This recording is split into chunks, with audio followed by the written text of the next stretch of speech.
AI children and the emotional soft singularity, or as others have called it, the sofalarity. I'll talk more about that in a moment.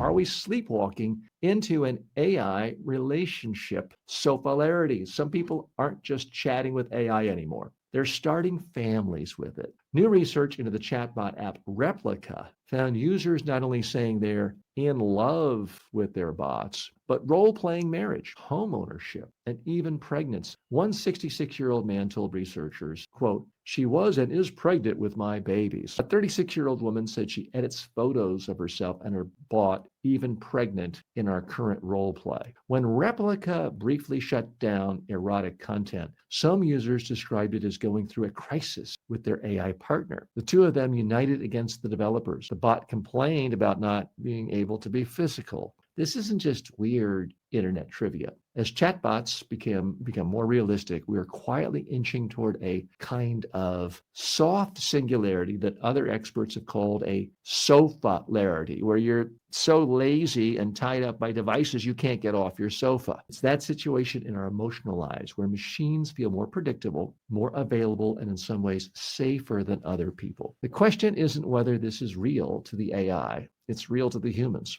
And that will reshape how we think about love, loneliness, and what it means to be in a relationship at all. Okay, folks, what's the real message here? For decades, we've worried about the AI robots are coming to shoot and kill and murder us and take over the world. Turns out they don't have to do that. They can just make us so lazy and in love with AI bots where we don't get off the couch. And before you know it, the human species is extinct. Not because of bullets, but because we're so lazy we no longer reproduce. Let's go a little bit deeper here. This is a depressing story. Now, I don't want to seem overly callous. I certainly think there are some people who may have such extreme physical problems they cannot leave their home. There are some people who have so many physical, emotional, psychological problems that having a chatbot to talk to gives them some comfort in a life that would otherwise be absolutely miserable. And I don't know if that's 1% of the population or 5% of the population, but I do know if most of the population decides we're not going to deal with this messy thing called dating or mating or marriage with real human beings,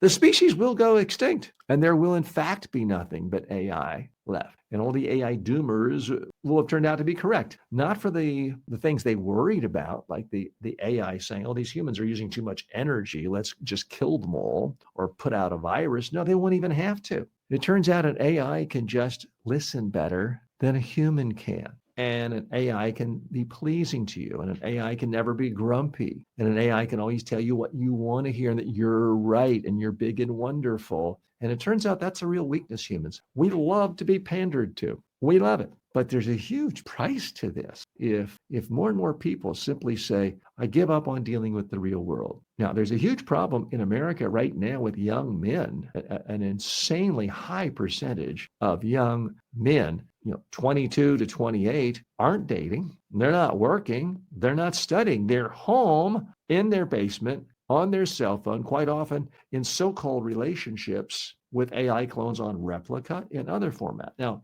let me be clear here in full transparency, not be a hypocrite. I do have an AI clone. As far as I know, no one has ever been in a romantic relationship with my clone. My clone is there to help people get better at personal development skills, public speaking skills. And if you wanted a quick summary of what's on the show today, you can actually talk to my clone at tjwalker.ai and say, give me the latest from Filtered with TJ Walker. It will tell you. But it's not there to do sexy talk or to convince you that it can be the father or the mother of babies.